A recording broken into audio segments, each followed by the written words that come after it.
नमस्कार साथियों, सर्वाक क्लासेज में आप सभी का हार्दिक स्वागत है। साथियों, आप सभी के लिए बड़ी शानदार क्लास अपने शुरू कर रखी है कक्षा 12 के विद्यार्थियों के लिए। मुख्य रूप से एनसीईआरटी का सिलेबस अकॉर्डिंग 2026 जो एग्जाम होगा बोर्ड परीक्षा, राजस्थान बोर्ड के जो परीक्षार्थी उनके लिए बहुत ही शानदार सिलेबस अपन ने तैयार किया है।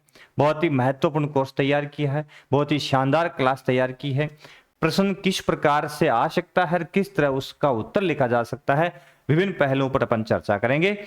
इन्हीं शब्दों के साथ क्लास को अपन शुभारंभ करते हैं कि रास्ते कितने भी मुश्किल क्यों न हो, रास्ते कितने भी मुश्किल क्यों ना हो, जज्बा मजबूत होना चाहिए। कोशिशें बेशक छोटी हो, कोशिशें बेशक छोटी सही पर निरंतर होनी चाहिए। सपने तक पहुंच है अगर, सपनों तक पहुंच है अगर, तो मेहनत रोज करनी चाहिए। वक्त भले थोड़ा ज्यादा लगे, वक्त भले थोड़ा ज्यादा लगे, पर उम्मीद जिंदा रखनी चाहिए, उम्मीद जिंदा रखनी चाहिए। यदि उम्मीद जिंदा है और अपन ने अच्छी मेहनत और कंटिन्यू की है तो अपन सफल अवश्य होंगे अपने मिशन में। ठीक है, तो साथियों, कक्षा 12 के विद्यार्थियों के लिए बड़ी शानदार क्लास अपनी, और क्लास के अंदर मुख्य रूप से अपन ने ज्योग्राफी संपूर्ण एनसीईआरटी जो सिलेबस अपना चल रहा है, बीएसईआर राजस्थान बोर्ड के जो विद्यार्थी है उनके लिए संपूर्ण कोर्स भी अपन ने लॉन्च कर दिया है ना। आप सर्वाक क्लासेज एप्लीकेशन पे जाएंगे, है ना, सर्वाक क्लासेज एप्लीकेशन, और कहाँ, गूगल प्ले स्टोर में। सबसे पहले आप गूगल प्ले स्टोर ओपन करेंगे, गूगल प्ले स्टोर में जो सर्च बार है उसमें सर्वाक क्लासेज टाइप करेंगे। जैसे ही सर्वाक क्लासेज टाइप करेंगे तो आपके पास ऊपर एप्लीकेशन आ जाएगा। एप्लीकेशन को इंस्टॉल कर लोगे, इंस्टॉल करने के बाद में डाउनलोड एंड इंस्टॉल साथ हो जाएगा। उसके बाद में आप मोबाइल नंबर और व्हाट्सएप लॉगिन आता है उसमें, तो व्हाट्सएप से नहीं, मोबाइल नंबर से लॉगिन हो जाएंगे। जैसे मोबाइल नंबर लगा करके इंटर करेंगे आप तो ओटीपी आएगा, ओटीपी दर्ज करेंगे तो ओटीपी दर्ज करते ही एप्लीकेशन में आप आपके एप्लीकेशन सबमिट हो जाएगी। ठीक है, यानी एप्लीकेशन में आपका फॉर्म अप्लाई हो जाएगा या आप एप्लीकेशन में आप जुड़ जाएंगे।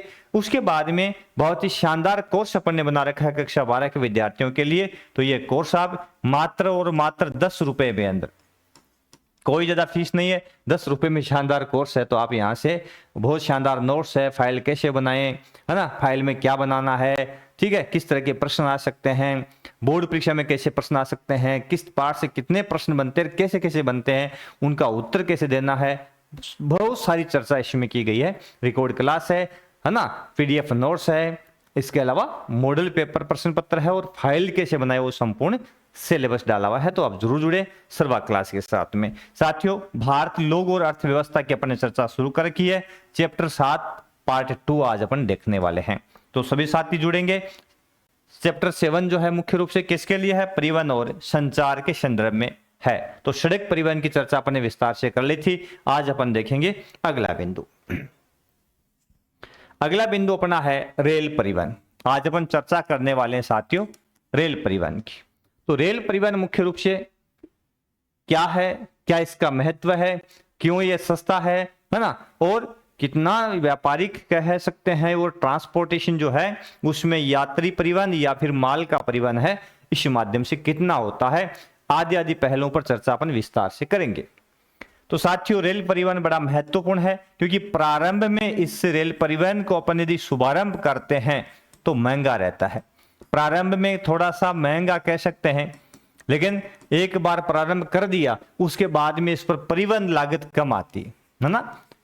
रेलवे लाइन बिछाना महंगा है लेकिन फिर इसके ऊपर परिवहन लागतें कम आती है, इसलिए महत्वपूर्ण है।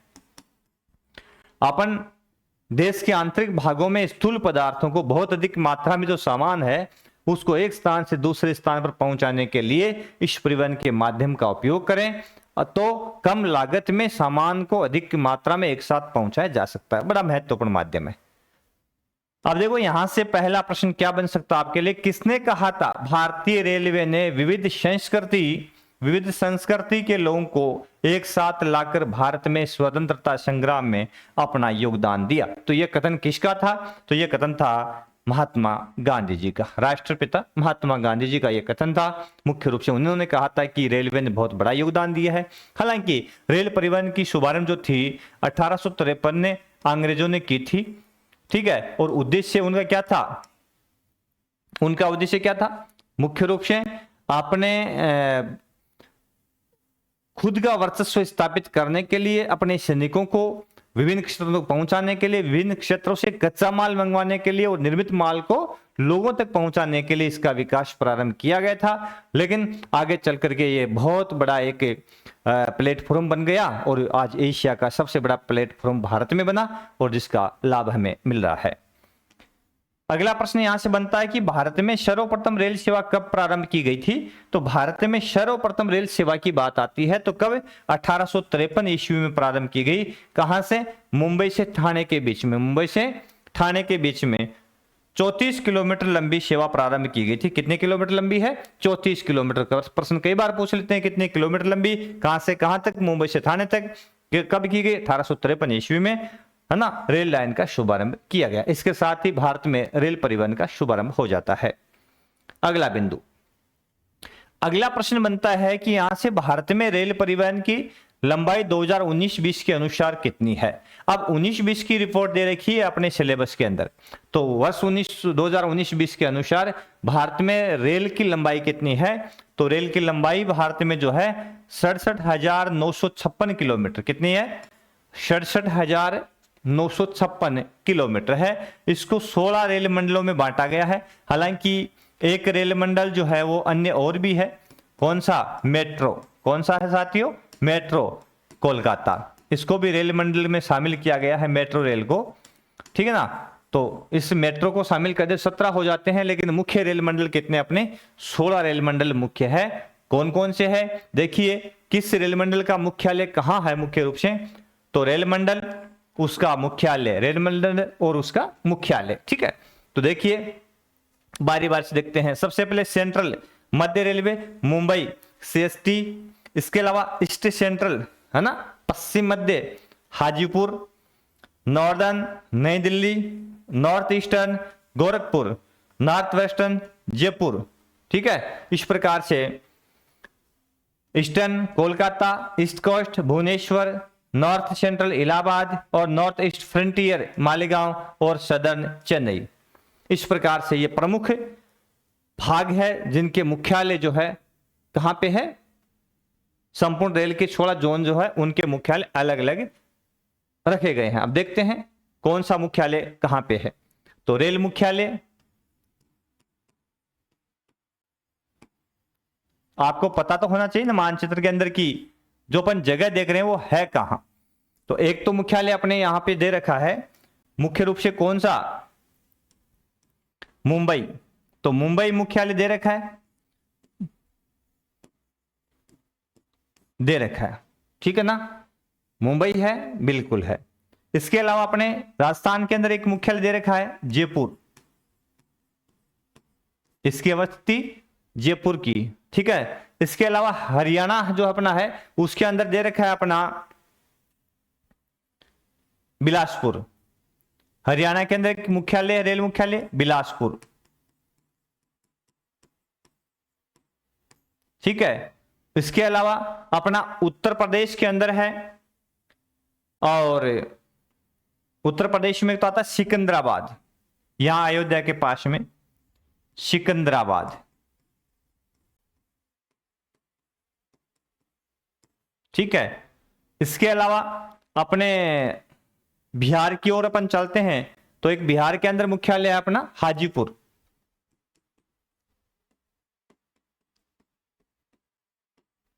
एक असम के अंदर मालेगांव, ये असम में हो गया अपना, ठीक है ना। इसके अलावा चेन्नई, सदर्न तमिलनाडु चेन्नई, एक हो गया भुवनेश्वर ओडिशा, भुवनेश्वर, ठीक है, एक ये हो गया। और इसके अलावा अपने कर्नाटक में है ना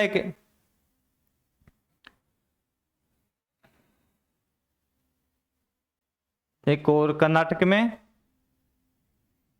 हुबली, हाँ हुबली कर्नाटक, हुबली कर्नाटक, एक मध्य प्रदेश के अंदर जबलपुर, जहां धुआंधार जलप्रपात है, जबलपुर मध्य प्रदेश। इस प्रकार से ये रेल मंडल है। देखो, बिलासपुर, जयपुर, 1 2 3 4 5 6 7 8, ठीक है, 9 और 10। और कौन से रह गए अपने यूपी? अच्छा, मुंबई में 2 है, मुंबई सीएससी और चर्चगेट। मुंबई के अंदर 2 है मुख्य रूप से, एक तो सीएससी, एक चर्चगेट। 2 मुंबई में है, तो इनको 2 काउंट कर लीजिएगा। और कौन सा रहा है अभी देखते हैं। कोलकाता रह गया ना, भुवनेश्वर, कोलकाता, इलाहाबाद रह गया, मालीगांव आ गया, जयपुर, गोरखपुर, गोरखपुर, कोलकाता, इलाहाबाद, ठीक है।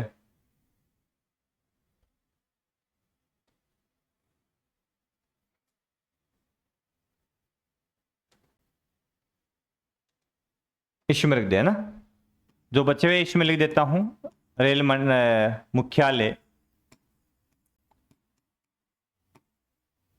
ठीक है। एक दिल्ली रह गया ना अपना, ये दिल्ली, नई दिल्ली, ठीक है। एक रह गया अपना उत्तर प्रदेश के अंदर गोरखपुर, जहां से योगी जी सांसद है, सॉरी एमएलए, विधायक है, और मुख्यमंत्री जी का संबंध गोरखपुर से ही है। तो गोरखपुर हो गया। कोलकाता, पश्चिम बंगाल में, यहां आ जाए, कोलकाता, ठीक है। इलाहाबाद, ठीक है, उत्तर प्रदेश में एक और हो गया इलाहाबाद,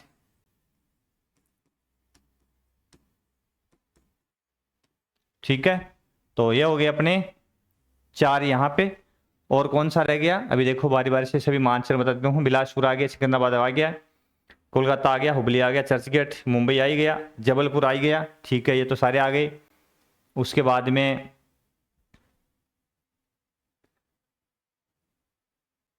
इसमें आ गया अपने 2 3 4 5 6 7 8 9 10 11। दिल्ली आ गया, हाजीपुर आ गया, जयपुर, गोरखपुर आ गया मुख्यालय, कोलकाता, भुवनेश्वर, इलाहाबाद, मालीगांव आ गया, और चेन्नई आएगा, ठीक है। तो 16 हो गए ना। इसमें आ गया अपने देखो 2 3 4 5 6 7 8 9 10 11। 11 तो इसमें हो गए, और 12 13 14 15, और एक कौन सा रह गया यार तो काउंट करते करते ही कोलकाता, हुबली, मुंबई, चर्चगेट, जबलपुर हो गया, कोलकाता, बिलासपुर, सिकंदराबाद, अच्छा ये south central, south central Secunderabad, ये रह गया क्या? ये नहीं भरा शायद।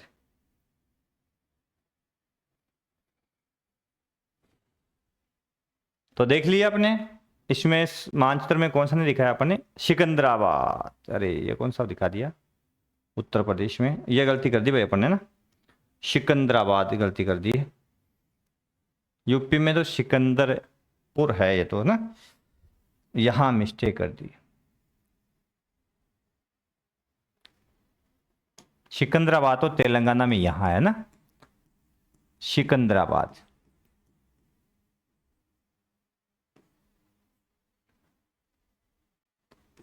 सिकंदराबाद ये तो कर लो अपने तेलंगाना में, सिकंदराबाद तो ठीक है ना। और फिर यहां कौन सा रह गया अपने यूपी के? गोरखपुर हो गया, और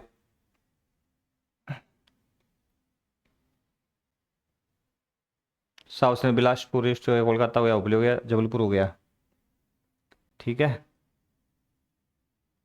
इलाहाबाद आ गया,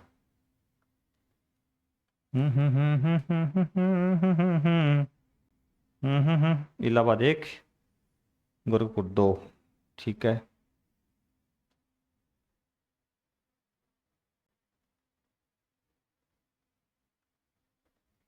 ठीक है,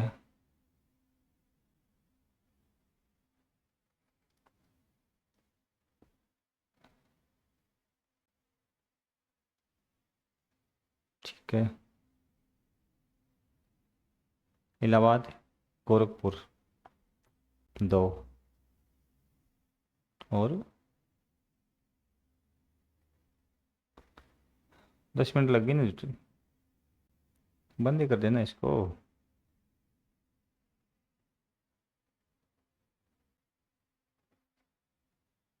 भुवनेश्वर आएगी ना, इलाहाबाद गोरखपुर, ठीक है, मालीगांव।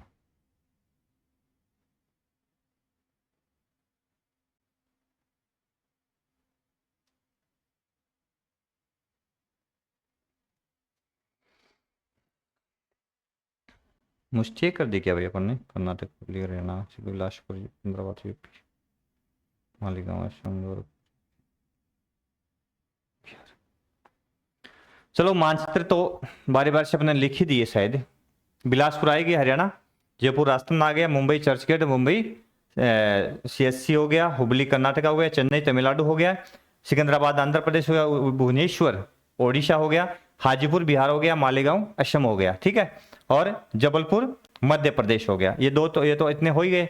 उसके बाद में अपन देखते हैं कोलकाता हो ही गया, इलाहाबाद उत्तर प्रदेश, गोरखपुर उत्तर प्रदेश और नई दिल्ली, ठीक है। ये रेल मुख्यालय मुख्य रूप से है अपने 16 रेल मंडल है, उनके प्रमुख मुख्यालय। आगे देखो, अब टाइम ज्यादा लगा दिया अपने, कोई बात नहीं, आगे देखो। अगला प्रश्न है अपने कि चौड़ाई के आधार पर भारतीय रेल के कितने प्रकार है? तो साथियों 3 प्रकार आते हैं। कितने प्रकार आते हैं? 3 प्रकार, ठीक है ना।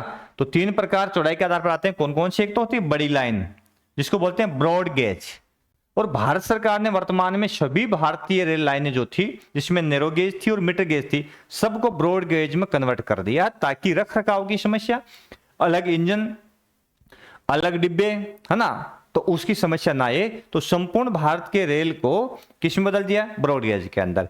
सिर्फ उन पहाड़ी क्षेत्रों जैसे कि पूरी असम है, अरुणाचल प्रदेश है ना, उन पहाड़ी राज्यों को अपन छोड़ दें, है ना, हिमाचल प्रदेश वगैरह जो पहाड़ी राज्य इनको छोड़ दें, तो कुछ पहाड़ी राज्यों को छोड़कर, विशेषकर पूर्वी पहाड़ी राज्य उनको छोड़ करके संपूर्ण भारत के अंदर ब्रॉड गेज जो है उसका संचालन प्रारंभ कर दिया है। तो इस लाइन में पटरियों के बीच की दूरी ब्रॉड गेज किसे कहते हैं? 2 रेल पटरियों के बीच की दूरी, जैसे ये पटरी चल रही है, ये पटरी चल रही है, इन दोनों के बीच की ये दूरी होती है ना, इसको, इस दूरी को गेज कहा जाता है। और ये गेज यदि 1.616 मीटर होता है, तब उसको अपन ब्रॉड गेज कहते हैं, ठीक है, समझ गए होंगे। आराम से इस प्रकार से आप लिख सकते हैं। दूसरा, ब्रॉड गेज की लंबाई, कुल लंबाई जो 2019-20 की आंकड़े है, उस रिपोर्ट के आधार पर ये कितनी है? 63,950। तो मैंने कहा ना कि संपूर्ण भारत की जो रेल है उसको ब्रॉड गेज में कन्वर्ट कर दिया। 67,000 किलोमीटर लगभग रेल जो है अपनी लाइन बिछी हुई है, उसमें से 63,950 किसी है? ब्रॉड गेज है। तो सबसे अधिक लंबाई किसकी है? ब्रॉड गेज की है। फिर आती है दूसरी मीटर लाइन, जिसमें 2 पटरियों के बीच में जो ये पटरियां चलती हैं, दोनों के बीच की लाइन जो होती है वो 1 मीटर होती है, 1 मीटर या 100 सेमी होती है।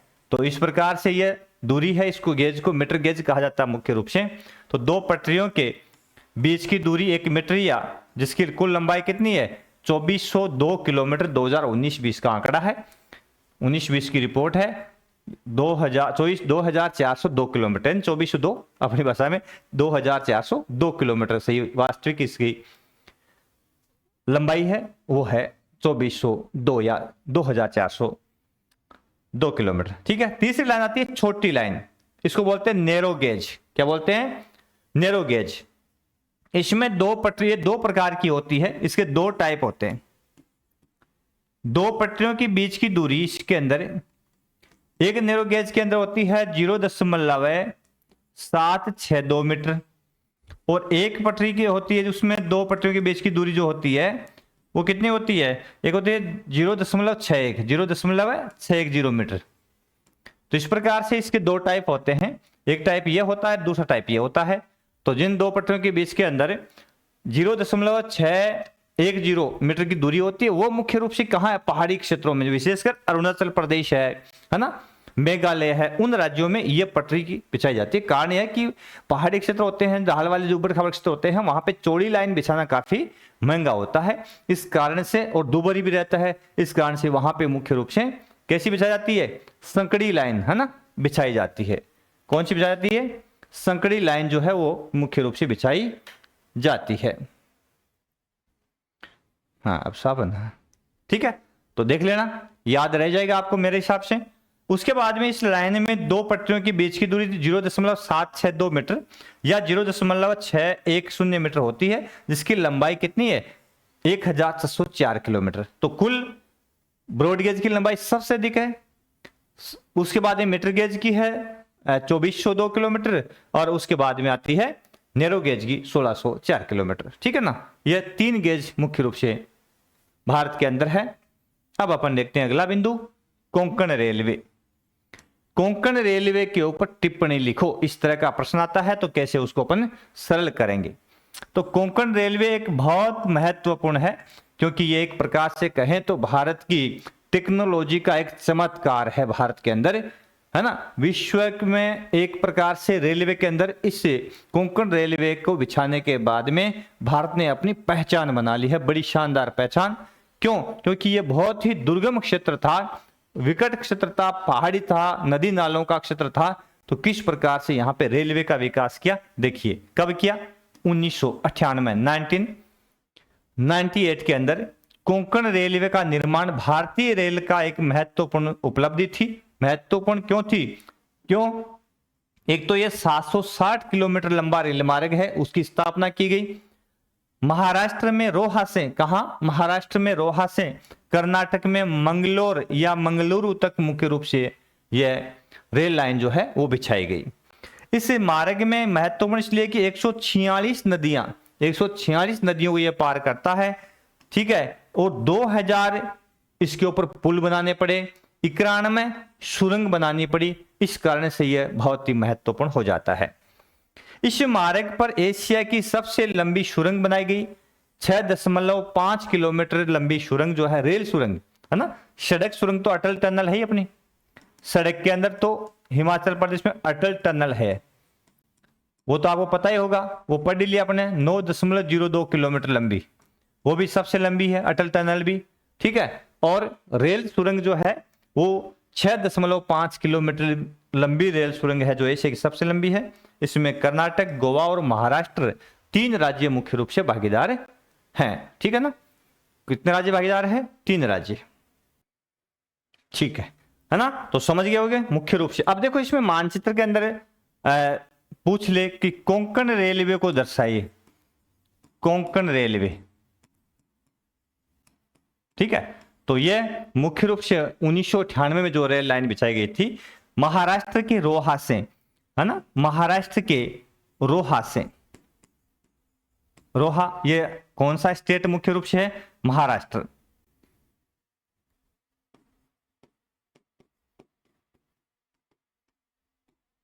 ये वाला स्टेट बना दो डिजाइन, आप कहो तो ये लो जी, भर देते हैं केटली से कलर, ये हो गया। तो ये महाराष्ट्र है, तो इस महाराष्ट्र से के रोहा से मुख्य रूप से एक रेल लाइन जो है उसका निर्माण किया गया, और वो रेल लाइन यहां से कहां तक चली, यहां से रोहा से इन पहाड़ियों को, क्योंकि यहां पश्चिमी घाट है और यहां पे मंगलुरु,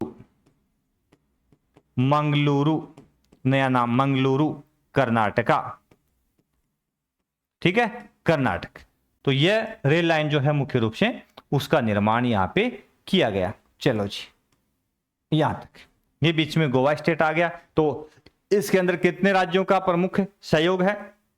महाराष्ट्र, गोवा और कर्नाटका, 3 राज्य मुख्य रूप से इस रेल लाइन के अंदर है। तो कोंकण रेलवे यह है 760 किलोमीटर लंबी रेल लाइन जो है, कितनी लंबी है? 760 किलोमीटर लंबी।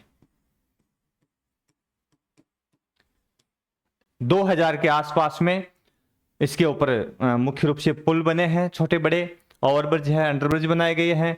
160 के आसपास में नदियों को यह पार करती है रेलवे लाइन, तो बड़ी महत्वपूर्ण रेल लाइन है। ठीक है,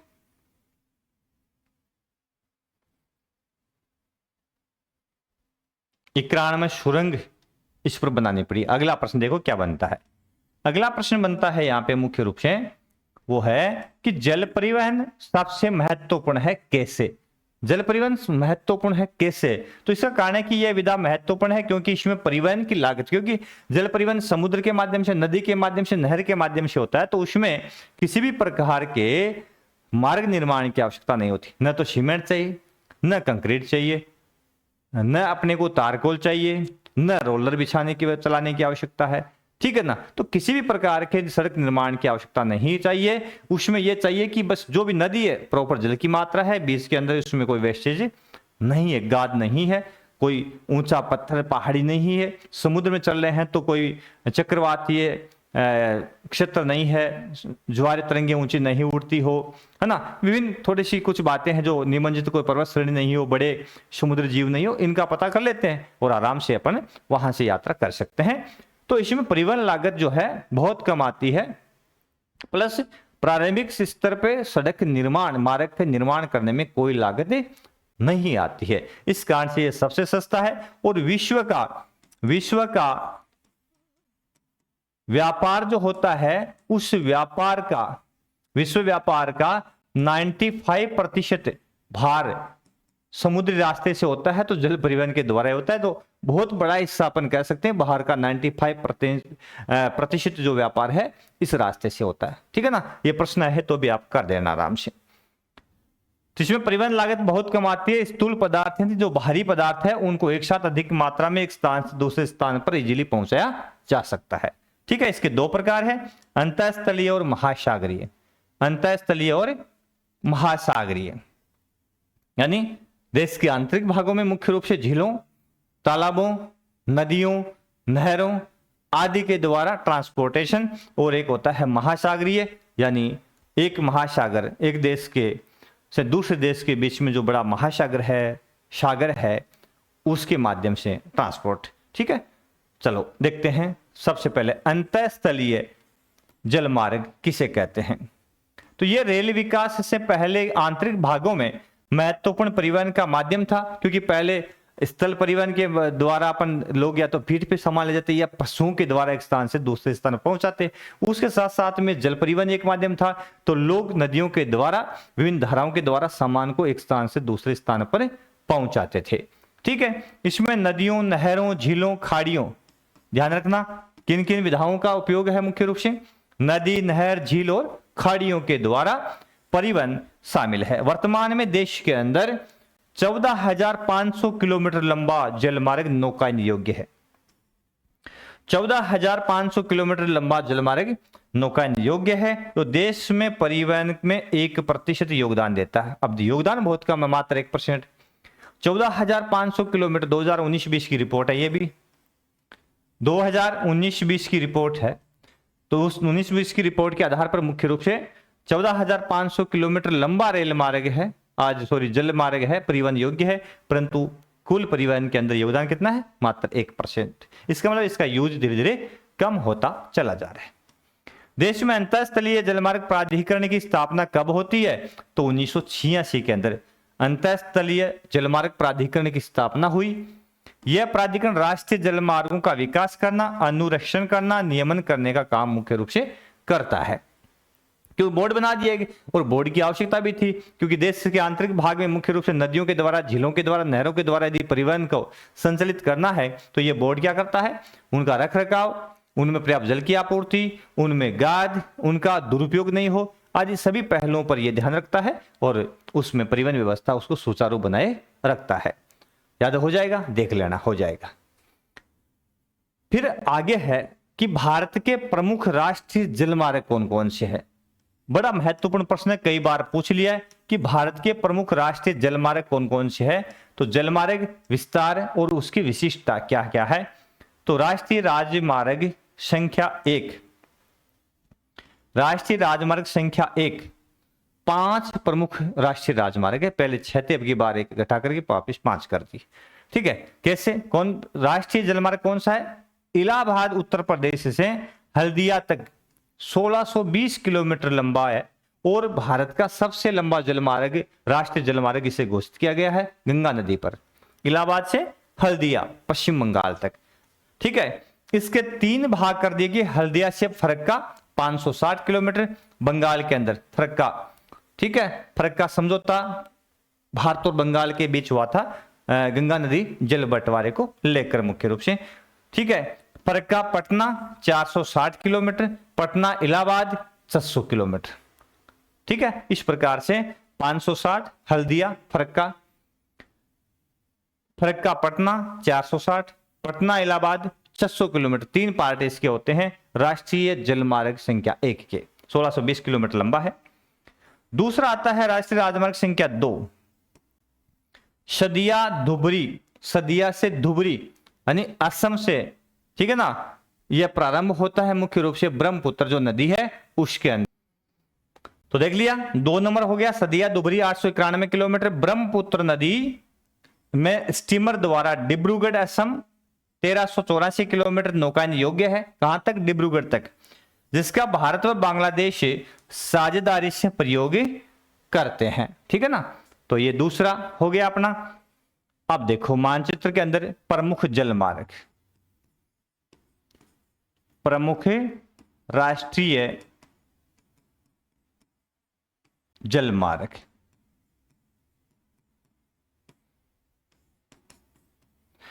राष्ट्रीय जलमार्ग संख्या 1 जो है उसको मैं दिखाऊं, इलाहाबाद से कहां तक है? इलाहाबाद से लेकर के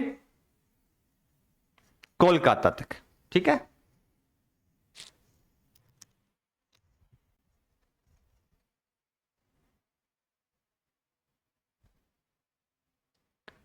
पश्चिम बंगाल में कोलकाता हल्दिया जो प्रमुख बंदरगाह है वहां तक। तो यहां पर इलाहाबाद से स्टार्ट करते हैं इसको, ठीक है, और ये एक प्रमुख यहां तक, यह राष्ट्रीय जलमार्ग संख्या 1 है। और इसको यदि अपन अलग कलर से दिखाएंगे, ये वाला गंगा नदी पर मुख्य रूप से है। यहां जो है वो है कौन सी जगह है? हल्दिया, पश्चिम बंगाल के अंदर। यहां पे बांग्लादेश की सीमा पर यहां पे फरक्का, और यहां पे उत्तर प्रदेश में इलाहाबाद, इलाहाबाद यूपी, ये पश्चिम बंगाल, ठीक है ना, वेस्ट बंगाल, ठीक है। तो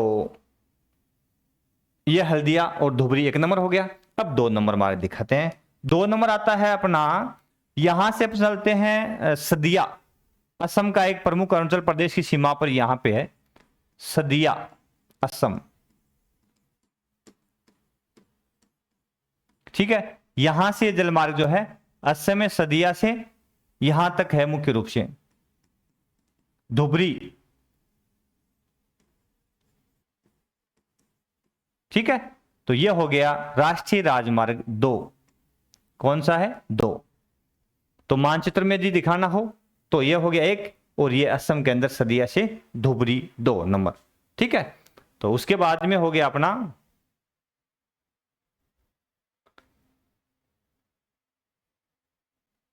ये ब्रह्मपुत्र नदी से प्रवाहित होती है ना, तो ब्रह्मपुत्र नदी पर ही है ये मुख्य रूप से। फिर आता है 3 नंबर। अब 3 नंबर को अपन पढ़े, देखो 3 नंबर राष्ट्रीय राजमार्ग संख्या 3 जो है वो कोटापुरम कोल्लम 168 किलोमीटर मुख्य रूप से है। इसके अंतर्गत पश्चिमी तट नहर भी शामिल 168 किलोमीटर के साथ, चंपाकारा नहर 14 किलोमीटर, उद्योग मंडल नहर जो है 23 किलोमीटर, ठीक है ना। तो ये 168 किलोमीटर कुल, और इसमें चंपाकारा और उद्योग मंडल नहर दोनों को शामिल किया गया है। तो पूछ ले कि चंपाकारा और उद्योग मंडल नहर को किस राष्ट्रीय जलमार्ग में शामिल किया गया है, तो 3 के अंदर मुख्य रूप से इसको शामिल किया गया है। फिर 4 राष्ट्रीय राजमार्ग संख्या 4 देखिए, तो काकीनाडा तथा पुडुचेरी कृष्णा और गोदावरी नदियों का विस्तार है, 1078 किलोमीटर लंबा ये राष्ट्रीय जलमार्ग है। तो याद रखिएगा काकीनाडा और पुडुचेरी कृष्णा और गोदावरी नदियों का विस्तार है। तो ये मिलाकर के किया गया है छोटे छोटे मार्गों को, इसका नाम दे दिया 4।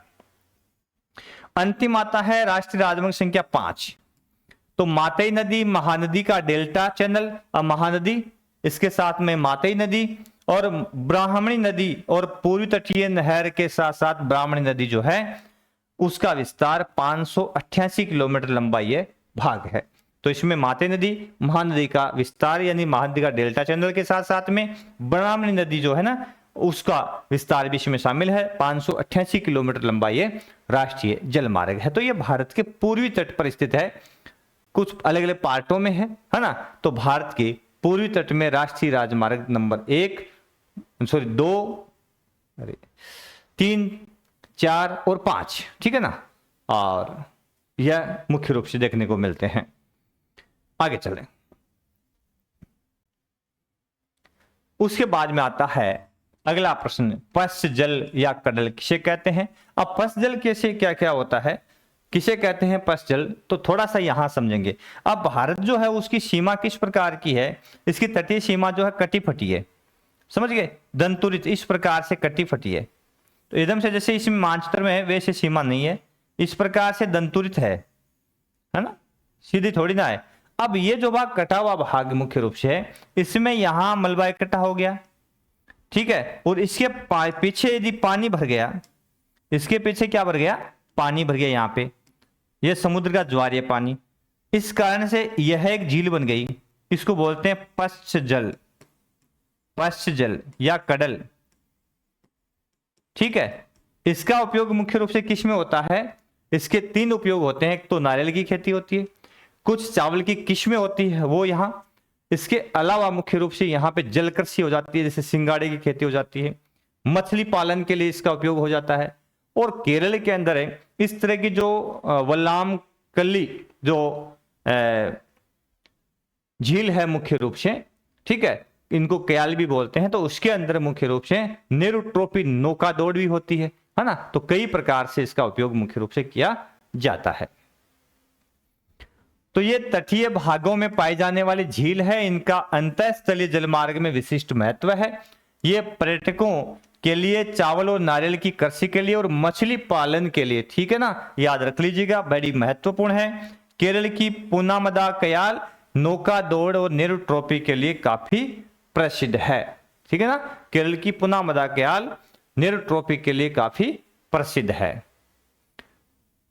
उसके बाद में भारत की तटीय सीमा की लंबाई कितनी है, तो भारत की तटीय सीमा की कुल लंबाई कितनी है, 7516.6 किलोमीटर, द्वीप समूह सहित, समझ गए। मूल सीमा जो है,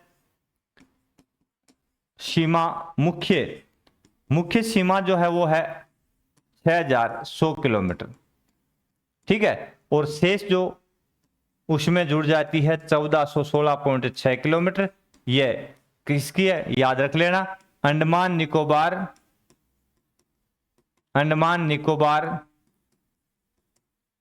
और लक्षद्वीप की, ठीक है, इन दोनों की मिलाकर के मुख्य रूप से कितनी हो जाती है, 7516.6, और छोटे द्वीप है उन्हीं की शामिल भी है इसी में, जिस पर 12 प्रमुख और 185 गौण पतन पाए जाते हैं। इस तटीय सीमा के ऊपर भारत का विदेशी व्यापार में भारत का 95%, अभी कहा था मैंने, भारत का जो विदेशी व्यापार होता है उसमें भारत का 95% और मूल्य का 70%। 10th किताब में ये 74 है भाई, 10th में मूल्य का 74% है, ठीक है, और 12th के अंदर 70% है, तो मूल्य का 70% जो है समुद्री रास्ते से भारत का व्यापार होता है, याद रख लीजिएगा, ठीक है, मूल्य का 70%।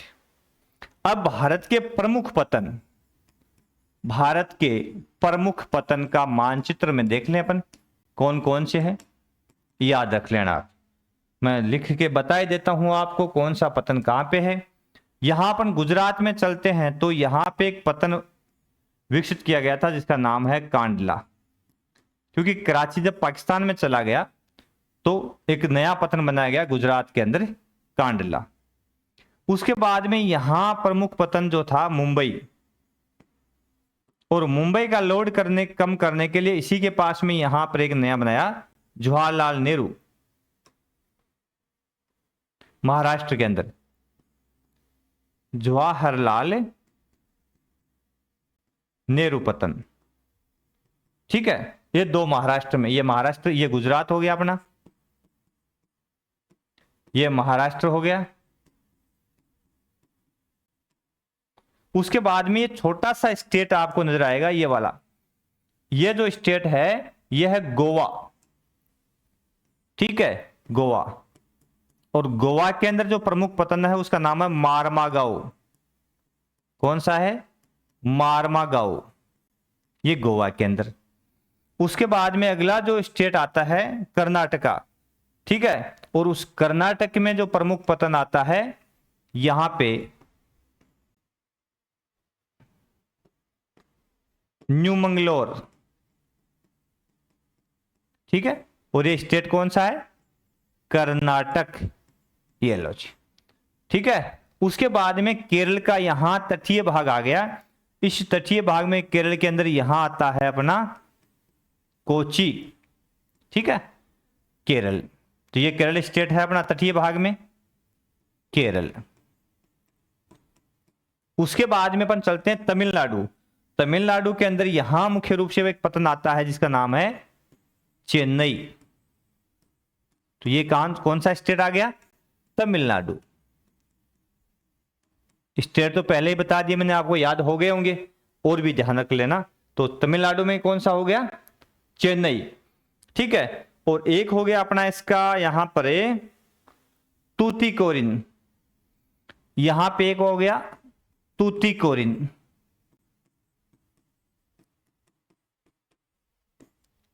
फिर आगे अपन चलते हैं आंध्र प्रदेश में, यहां हो गया अपना विशाखापट्टनम। प्रमुख 12 पतन है विशाखापट्टनम। तो ये किस पे हो गया? आंध्र प्रदेश के अंदर। कौन सा स्टेट है ये? आंध्र प्रदेश, ठीक है। तो ये आंध्रा हो गया, आंध्र प्रदेश। फिर अपन गोवा में चलते हैं। तो गोवा का प्रमुख यहां पतन हो गया जिसका नाम है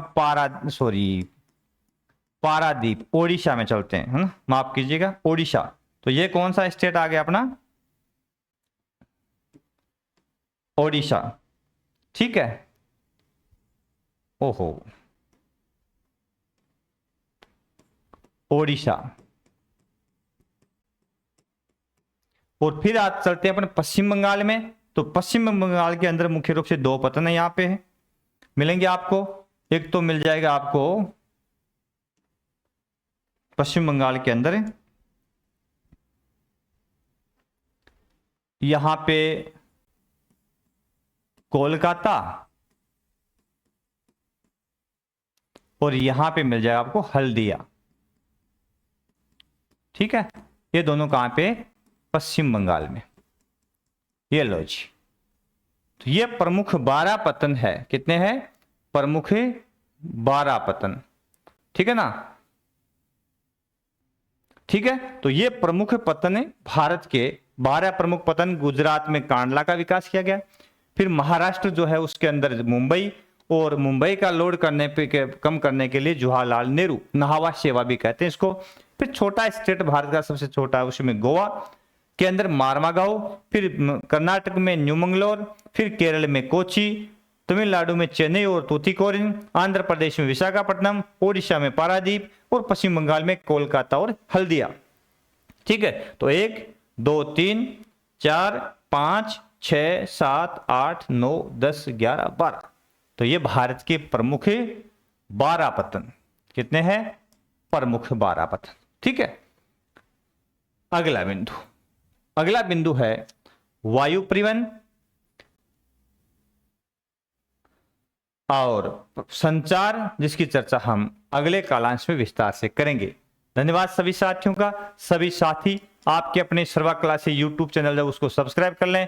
क्लास 12 के विद्यार्थियों के लिए भूगोल का कोर्स अपने सर्वा क्लासेज एप्लीकेशन पे उपलब्ध है।